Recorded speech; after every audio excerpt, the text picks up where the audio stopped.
हम तो अपने हालात का सही जायजा नहीं ले सकते। आपको पता नहीं आप अंगार किस अंगार पर बैठे हुए हैं, हम और आप। और सोशल मीडिया पे चले जाइए तो चर्चों पे चर्चे करवा लो। मेरे भाइयों, कभी कभी हमें दबकर भी समझौते करना पड़ते हैं। खुद हमारे नबी जनाब मोहम्मद रसूलुल्लाह सल्लल्लाहु अलैहि वसल्लम ने भी दबकर समझौते किए हैं। यहां सीना तानने की जरूरत नहीं। मौलाना जर्जिस एक बोल रहा ना वहां यूपी में, एक पार्टी का जिम्मेदार, मौलवी जर्जिस डरपोक है, खुद ही भाग जाए बंगाल, हम क्यों जाएं, वो डरपोक है। इस तरीके की बात। कभी कभी समझौते बड़ी अक्लमंदी और दानिशमंदी के साथ भी होते हैं। वो मिसाल मेरी आपने पढ़ी होगी, सुनी होगी। एक तालाब पर बकरी भी पानी पी रही है और शेर भी पानी पी रहा है। एक तालाब है, उस तालाब पर शेर भी पानी पी रहा और बकरी भी पानी पी रही है। शेर जहां मुंह डालता है पानी में, वहां से बहता हुआ पानी बकरी के पास आता है। बकरी उसी पानी को पी रही है, तो शेर का झूठा पानी बकरी को मिल रहा है। बकरी की तरफ से पानी बहता हुआ शेर की तरफ नहीं जा रहा है। शेर जहां मुंह डाल रहा है, वहां से पानी बहता हुआ बकरी के पास आता है और बकरी उसी पानी को पीती है। जब दोनों पानी पी चुके तो शेर ने कहा गुर्राते हुए, तूने मेरा पानी गंदा क्यों किया? तूने मेरा पानी गंदा क्यों किया? झूठा क्यों किया? कौन कह रहा है? शेर। उल्टा, यानी कहते, इसी को कहते हैं उल्टा चोर कोतवाल को डांटे। शेर कह रहा है, ए बकरी, तूने मेरा पानी झूठा क्यों किया? बकरी कहती है, हुजूर, पानी तो आपकी तरफ से बहता हुआ आ रहा है, मैं तो आपका झूठा पानी पी रही हूं, मेरा झूठा पानी आप थोड़ी पी रहे हैं। पानी तो आपकी तरफ से बहता हुआ मेरे पास आया, हमने तो आपका झूठा पानी पिया। शेर कहता है, अच्छा तो तू मुझसे मुंह भी चलाती है, जबान भी चला रही है, तुझे बोलना भी आता है, तू मेरे सामने बात करने की भी हिम्मत करती है। शेर आगे बढ़ा और उसने अपने पंजों से उस बकरी को फाड़ दिया। मैं शेर किसको कह रहा हूं और बकरी किसको कह रहा हूं, ये समझ लो तो पूरी तकरीर समझ में आ जाएगी तुम्हारे।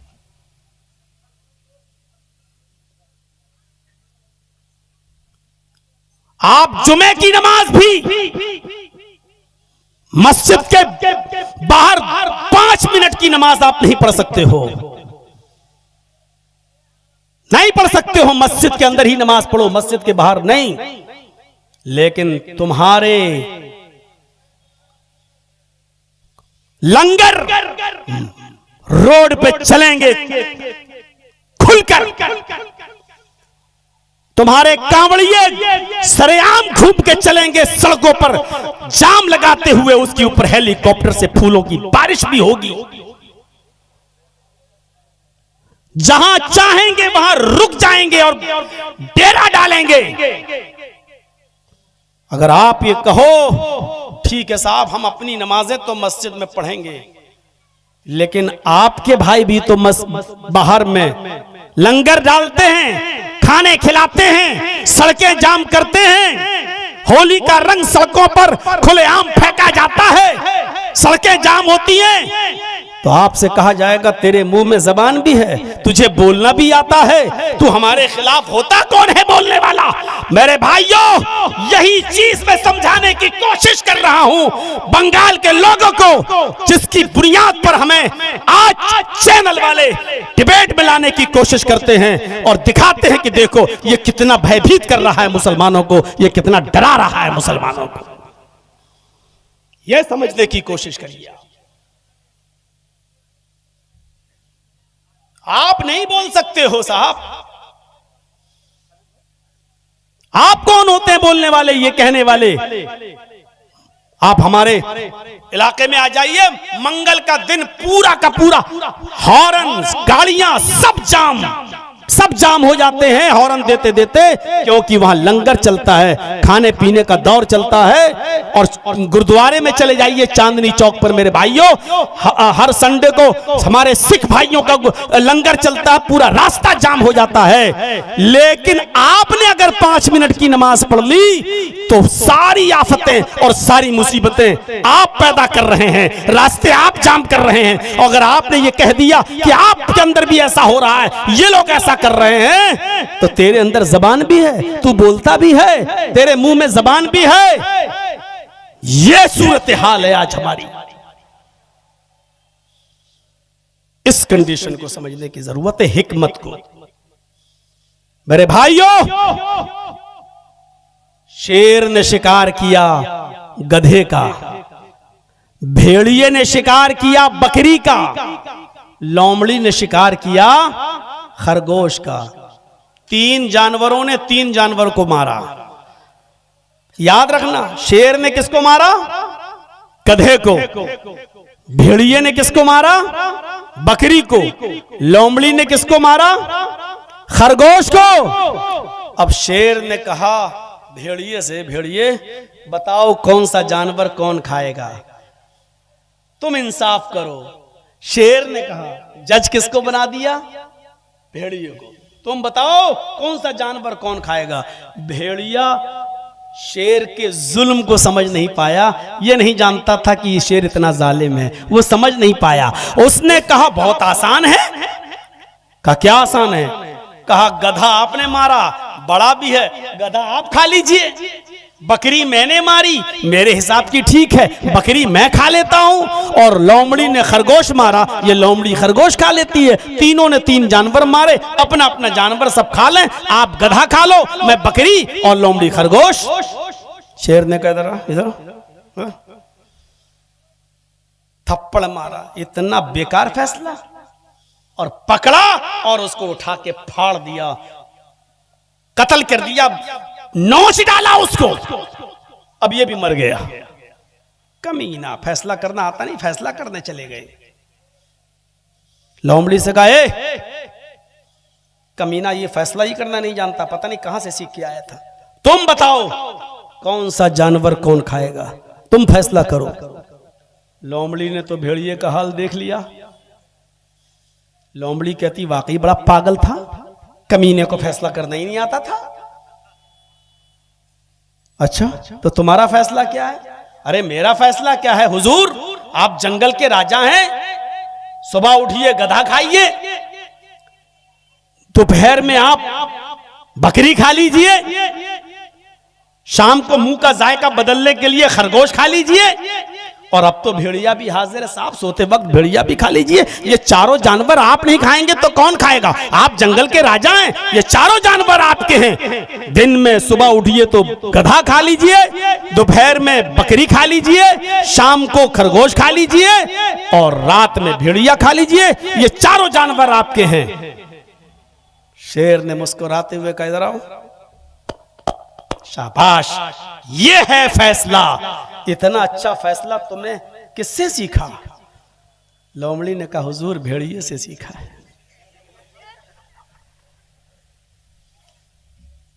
लोमड़ी ने कहा हुजूर भेड़िए से सीखा है। शेर ने कहा तुम समझदार हो। समझदार थी, जान बचा ली। यही समझदारी की जरूरत है, यही समझदारी की जरूरत है। मैं जानता हूं बहुत से लोगों के कलेजे मुरझा रहे होंगे कि मौलवी जर्जीस तो हमारा पत्ता गोल करने आ रहा है। मैं किसी का चमचागिरी करने नहीं आया, न किसी को मैं करने आया हूं, न किसी का वो। आपका मामला आप जानो। मेरे प्यारे साथियों, ये बैठे, ये हमारे साथ आया अमीन, ये पूछिए पूर्णिया का है। बड़े शौक से गए थे साहब, क्या क्या सोचकर कहां। जब इनकी दुकानों पर बुलडोजर चले तब इनको छठी का दूध याद आ गया। कोई नहीं आया जो चीख चीख कर कह रहे थे हम तुम्हारे साथ, हम तुम्हारी लड़ाई। आज सबसे पहले वही भागे। कोई एक भी मिन्नत और जमानत करने के लिए नहीं आया, कोई झूठी तसल्ली देने के लिए नहीं आया। मकसद निकल गया दूर। मेरे भाइयों, इस वक्त लोमड़ी की तरह अक्लमंदी से काम लो। कुरान चीख चीख के कह रहा है उदउ इला सबील रब्बिका बिल हिकमती वल मौइज़तिल हसना। तुम्हें हिकमत दानाई से काम लेने की जरूरत है, दीन के मामले में भी, नेकी की तरफ बुलाने में भी, बुराइयों से रोकने में भी। जब दीन के अंदर ये था तो दुनिया के अंदर भी आपको अच्छा सोचना है। मेरे भाइयों, आप इंसान हो ना। एक मिसाल देता हूं, अल्लाह के नबी मक्के से जब मदीना गए, अल्लाह के नबी जब मक्के से मदीना गए तो मदीने के लोग क्या करते थे? हम यअब्बिरून नख्ल, मुस्लिम शरीफ की हदीस के अल्फाज हैं। वो क्या करते थे? खजूर की कलमकारी किया करते थे। और खजूर की कलमकारी जानते हो क्या होती है? वो क्या कहते थे? ये नर खजूर का गाभा है, ये मादा खजूर का गाभा है, ये नर है, ये मादा है, और दोनों को ऐसे जमीन में बोते थे। और ये बिलीफ था, ये यकीदा था कि ऐसे ज्यादा खजूर पैदा होंगी, ऐसे ज्यादा खजूरें पैदा होंगी। तो वो खजूर में क्या बनाते थे? ये नर खजूर का गाभा, ये मादा खजूर का गाभा, ये मेल, ये फीमेल, और ऐसे बोते थे। तो अल्लाह के नबी जब मदीने में गए तो अल्लाह के रसूल ने कहा माज़ा तस्नऊन, ये तुम क्या करते हो? ये नर, ये मादा। अल्लाह के रसूल ऐसे खजूरें ज्यादा पैदा हो जाती हैं, नर मादा बना देता हूं तो खजूरें ज्यादा पैदा हो जाती हैं। अल्लाह के नबी ने फरमाया लौ लम तफअलू लकान खैरन, अगर तुम ऐसा न करते तो अच्छा होता, अगर ऐसा न करते तो अच्छा होता। उन्होंने छोड़ दिया, कहा नहीं करेंगे, ठीक है। फतरकूहु, छोड़ दिया। फनक़सत, खजूर कम पैदा हुए। जब उन लोगों ने ऐसा नहीं किया तो खजूर कम पैदा हुए। उन्होंने शिकायत की, अल्लाह के रसूल हम जैसा पहले बोते थे उससे खजूरें बहुत पैदा होती थी, आपने कहा ऐसा ना करते तो अच्छा होता, तो हमने छोड़ दिया। तो अल्लाह के नबी, फिर क्या हुआ? हमारे खजूरों में नुकसान हो गया, बहुत घाटा हो गया। तो अल्लाह के नबी ने फरमाया इन्नमा अना बशर, मैं भी तो इंसान हूँ। क्या कहा? मैं भी तो इंसान हूँ। इज़ा अमरतुकुम बिशैइन मिन अम्रि दीनिकुम, जब मैं तुम्हें तुम्हारे दीन की कोई बात बताऊं तो ले लिया करो। व इज़ा अमरतुकुम बिशैइन मिन अम्रि दुनियाकुम फइन्नमा अना बशर, जब मैं तुम्हें तुम्हारी दुनिया की कोई बात बताऊं तो तुम ले भी सकते हो, छोड़ भी सकते हो। यानी अगर मेरी बात इंसान होने की हैसियत से अगर आपको नुकसान पहुंचा रही है तो तुम जैसा पहले करते थे वैसा करो। यानी तुम अपनी दुनिया को मुझसे ज्यादा अच्छी तरह समझते हो, अपने कारोबार को मुझसे ज्यादा अच्छा समझते हो। बंगाल वालों, मौलाना जर्जीस की बातों में मत आना। तुम अपना मामला हमसे अच्छा समझते हो, तुम अपने इलाके के हालात हमसे अच्छा समझते हो, तुम अपने यहाँ के मिजाज को हमसे अच्छा समझते हो। तुम अपने मिजाज से काम करना। मौलवी जर्जीस की बातों में क्यों आए हो? मौलवी जर्जीस अब तो यूपी नहीं संभाल पा रहा, तुम्हारा क्या सवालेगा? तुम अपने इलाके को देखो। मेरे भाइयों, ये हिकमत और दानिशमंदी की जरूरत है आज हमें और आपको सबको। और सुनिए, क्या बात बताने की जब आई तो बता देता हूं मेरे भाइयों। अल्लाह के नबी के पास एक नौजवान आया, और सुनो नौजवानों सुनो, एक नौजवान आया और कहता अल्लाह के रसूल मस्जिद में, अरे अल्लाह के रसूल क्या मुझे जिना की इजाजत दीजिए। पूछो उलमा से, भाई हकीकी रिवायत है, इजाजत किसकी मांग रहा है? जिना करने की। दुनिया में सबसे बुरा काम शिर्क के बाद क्या है? जिना। किसी की माँ, बहन, बेटी के साथ गलत ताल्लुकात, नाजायज ताल्लुकात कायम करना। वो किस चीज की परमिशन मांग रहा है? दुनिया के सबसे गंदे काम की। और किससे मांग रहा है? दुनिया के सबसे बेहतर और अच्छे इंसान से, मोहम्मदुर रसूलुल्लाह से। नौजवानों, ये वाकया जरूर सुन लीजिएगा। अल्लाह के नबी से कहता है अल्लाह के रसूल मुझे जिना की इजाजत दीजिए। जिना के लिए मेरे पास इंतजाम है, यानी मेरी कोई दोस्त है, मेरी गर्लफ्रेंड है, मुझे बस परमिशन दीजिए। अब सहाबा किराम उसको ऐसे कोहनी मार के कह रहे हैं चुप चुप चुप, क्या क्या बोल रहा तू? अल्लाह के नबी ने कहा नहीं साथियों, इधर आओ। मस्जिद में जिना की इजाजत दुनिया की सबसे मुबारक हस्ती के सामने, दुनिया के सबसे गंदे काम की। अभी कोई मौलाना जर्जी से कहे कि जर्जी साहब हमारे यहाँ अड्डे हैं, बने हुए हैं 500,000 रुपए में, क्या इजाजत है? तो हम क्या कहेंगे? भग कभी ने, आज के बाद बात मत करना, इतने गंदे काम की इजाजत ना, भग, तेरे घर में माँ बहन नहीं है। ये समझाने का अंदाज है आज हम लोग। अल्लाह के नबी के सामने वो कह रहा, साहबा भी कह रहे हैं क्या मांग, चुप। अल्लाह के नबी कहते नहीं, इधर आओ, उदनु मिन्नी, मेरे करीब हो जाओ। बुलाया, क्या कह रहे हो? खुल के कहो, क्या कहते हो? अल्लाह के रसूल, मैं जिना करना चाहता हूं, एक लड़की से दोस्ती है मेरी, आपकी परमिशन की जरूरत है। आपने कहा ठीक है, मैं दे दूंगा परमिशन, लेकिन सुनो, जो काम तुम उस लड़की के साथ करना चाहते हो, अगर मैं तुमसे ये कहूं ये काम तुम अपनी माँ के साथ करो तो करोगे? क्या अंदाज था समझाने का। जो काम तुम उस लड़की के साथ करना चाहते हो, अगर मैं तुमसे ये कहूं कि ये काम तुम अपनी माँ के साथ करो, इसलिए कि जो चीज उसके पास है वही तुम्हारे माँ के पास भी है। सोचोगे आप? उसने कहा फिदा का भी वो उम्मी या रसूल अल्लाह, अय अल्लाह के नबी, मेरे माँ बाप आप पर कुर्बान, मैं ऐसा नहीं कर सकता। कौन शरीफ इंसान है जो अपनी माँ के साथ जिना करेगा? आपने कहा अच्छा ठीक है, अपनी बहन के साथ ये काम करोगे? उसने कहा अल्लाह के नबी सल्लल्लाहु अलैहि वसल्लम, मेरे माँ बाप आप पर कुर्बान, कोई भी शरीफ इंसान अपनी बहन के साथ भी ये काम नहीं करेगा। आपने कहा अपनी बेटी के साथ ये काम करोगे?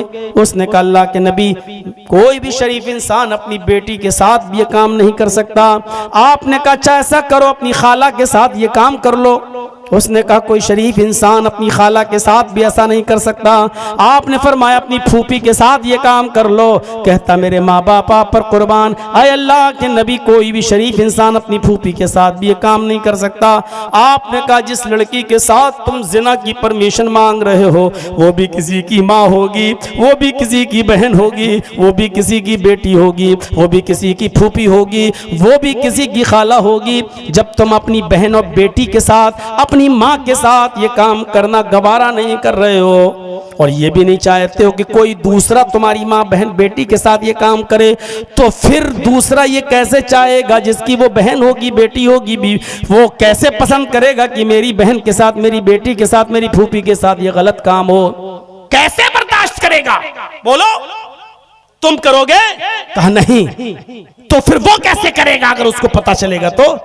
कहने लगा अल्लाह के नबी, आपने जैसे समझाया मुझे अच्छी तरीके से इल्म हो गया, मेरे सर पे हाथ फेरिए और मेरे लिए दुआ करिए। अल्लाह के नबी ने उसके सर पे हाथ फेरते हुए फरमाया, आय अल्लाह इस नौजवान की नजरों की हिफाजत फरमा।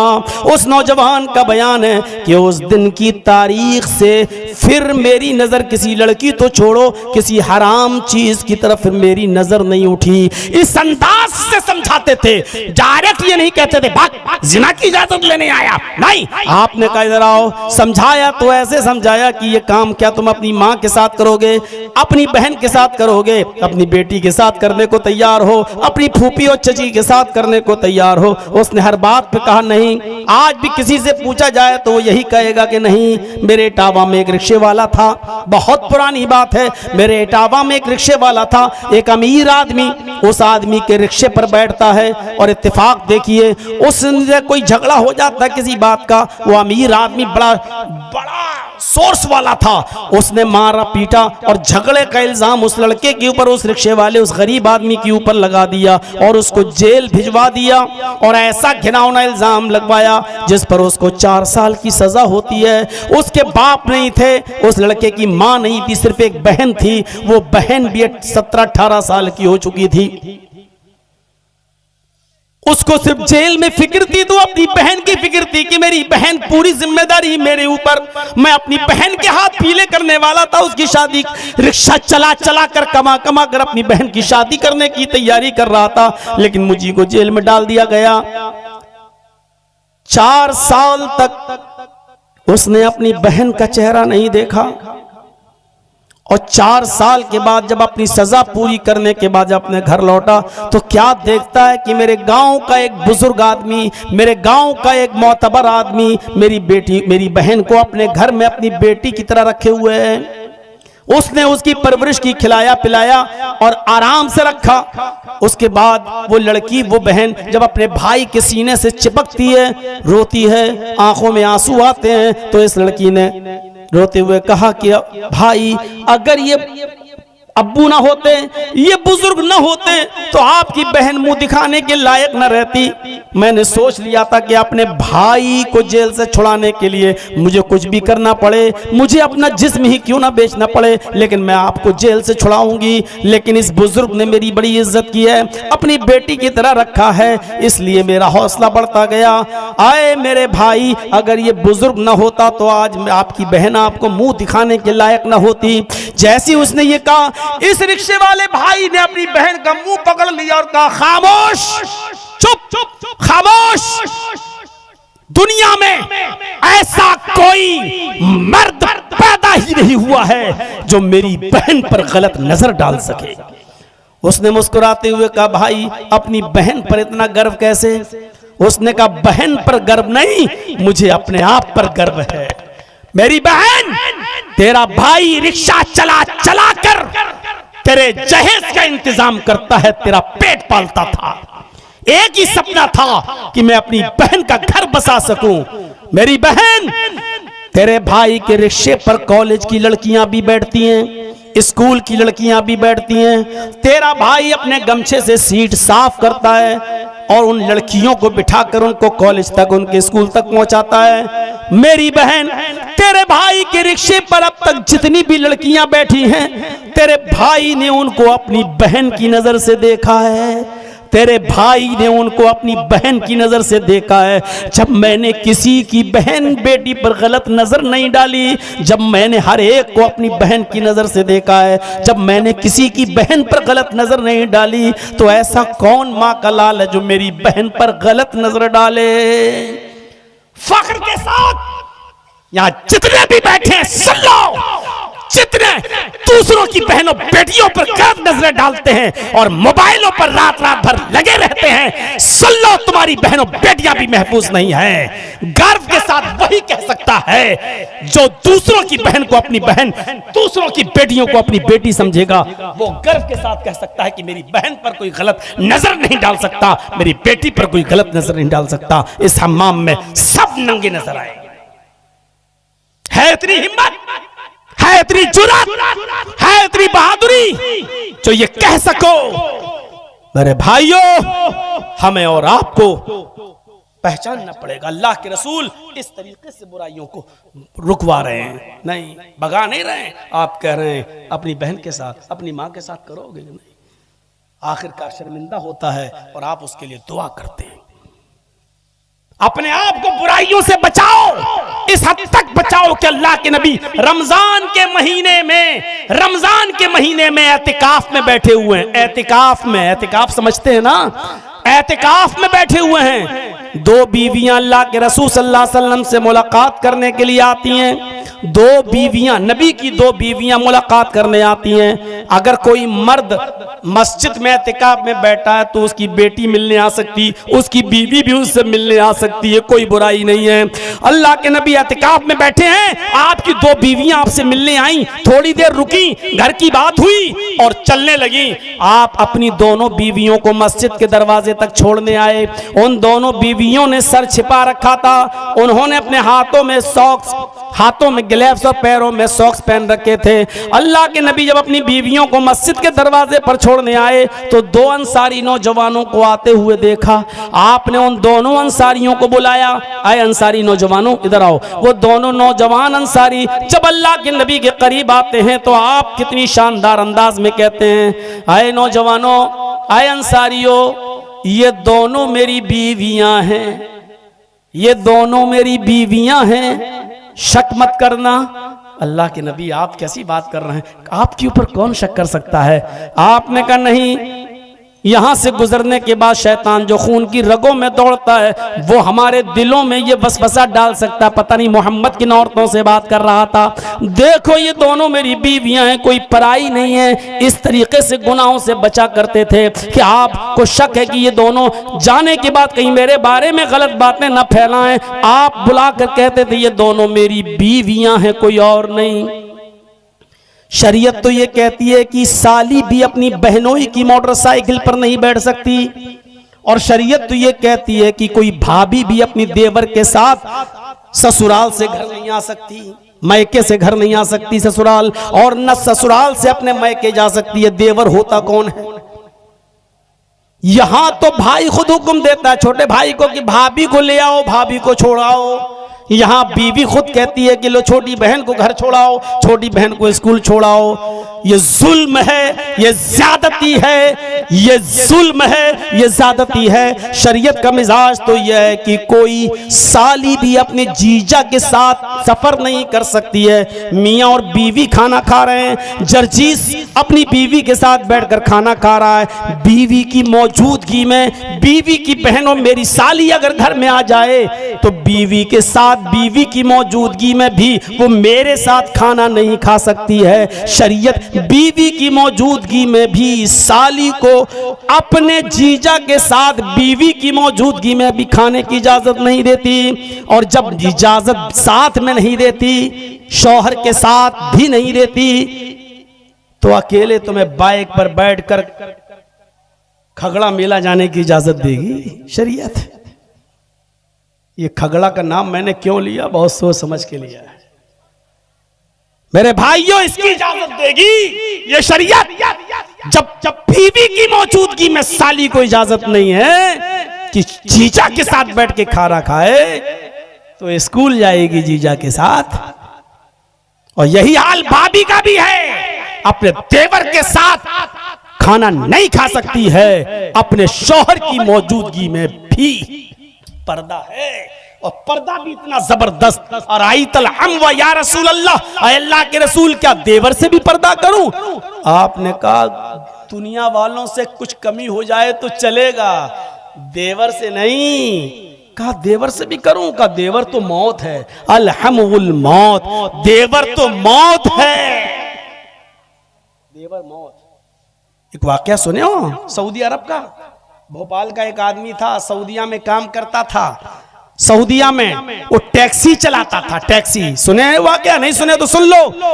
टैक्सी चलाता था और उसकी ड्यूटी थी कि वो दिन भर टैक्सी चलाता था और रात में आके सोता था।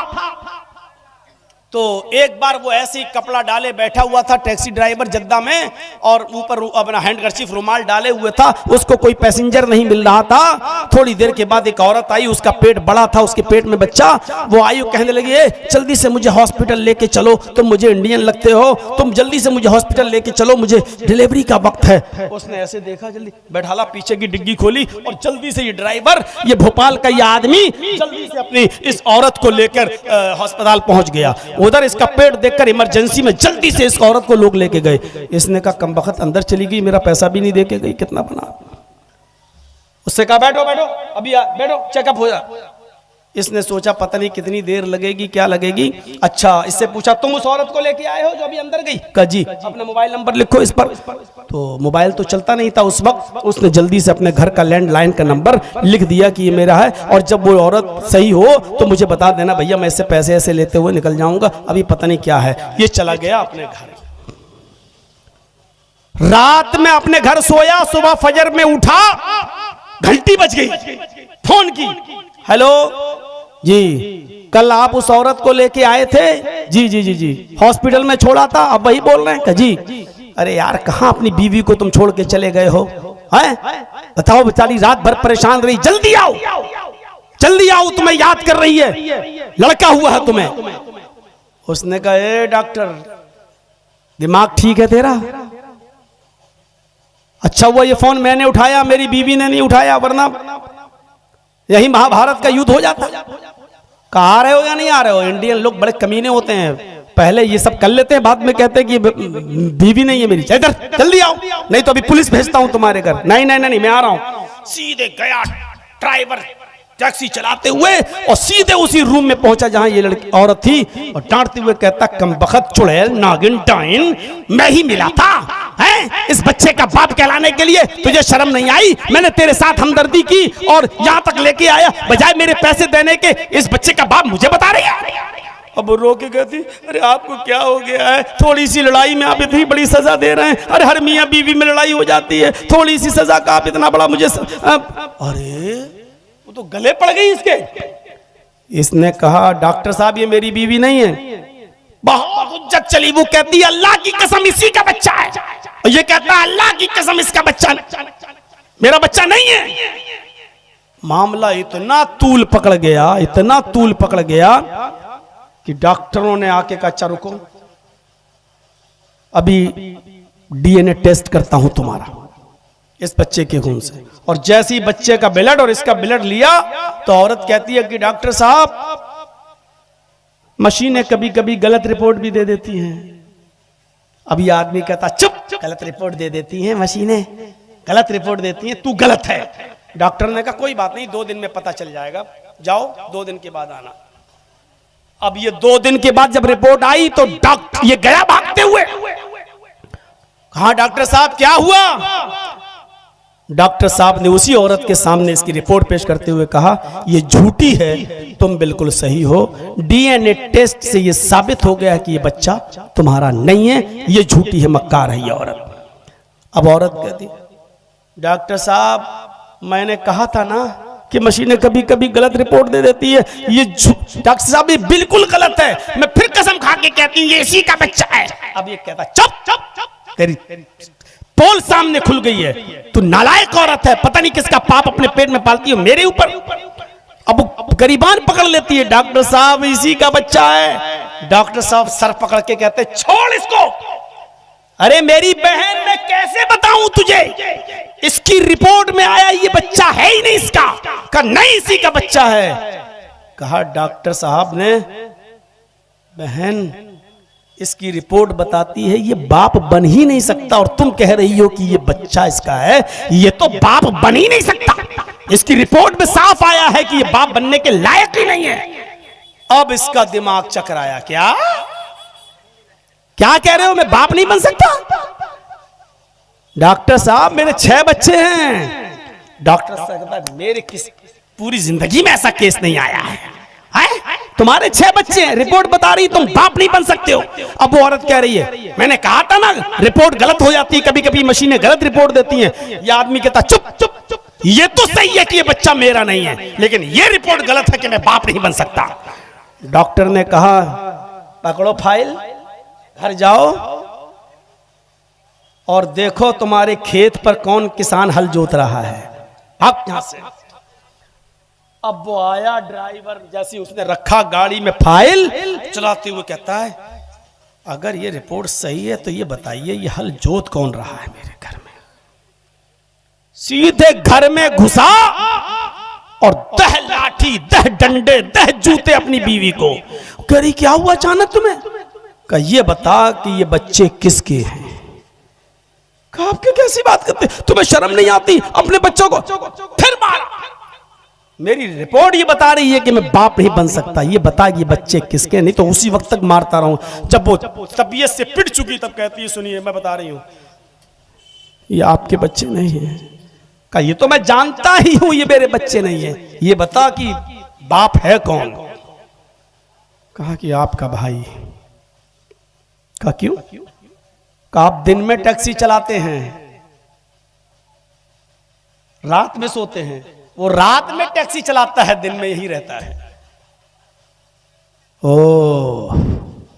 तो कहा कि आप बाप बन ही नहीं पा रहे थे, मुझे खुशियां चाहिए थी, तो इसलिए मैंने एक बार मिला एक बार मिली, तो फिर उसके बाद में ताल्लुकात बढ़ गए। 6 बच्चे उसके। तो उसने कहा यहां अगर तुम्हारी रिपोर्ट करूंगा तो बहुत सख्त सजा मिलेगी, जब बच्चे भी ये मेरे नहीं है इसी के हैं, तो अब चलो इंडिया में मैं तुम्हें तलाक देता हूं, अब तुम इसी के साथ तुम इससे शादी करना, इसके साथ रहना, यही तुम्हारी सजा है। बच्चे किसके? छोटे भाई के। इस हदीस की रोशनी में अब बताओ कैसा लग रहा है। अरअयतल हमवा, देवर के बारे में आपका क्या ख्याल है? अल्लाह के नबी ने फरमाया अलहमुल मौत, देवर तो मौत है, ये मौत ही तो हुआ। 6 बच्चे पैदा हो गए पता ही नहीं। अंदाजा लगा रहे हैं। इसलिए मेरे भाइयों पर्दा जरूरी है, और अपनी बीवियों। लेडीज आई हैं क्या? नहीं है ना? ठीक है, अल्लाह शुक्र है।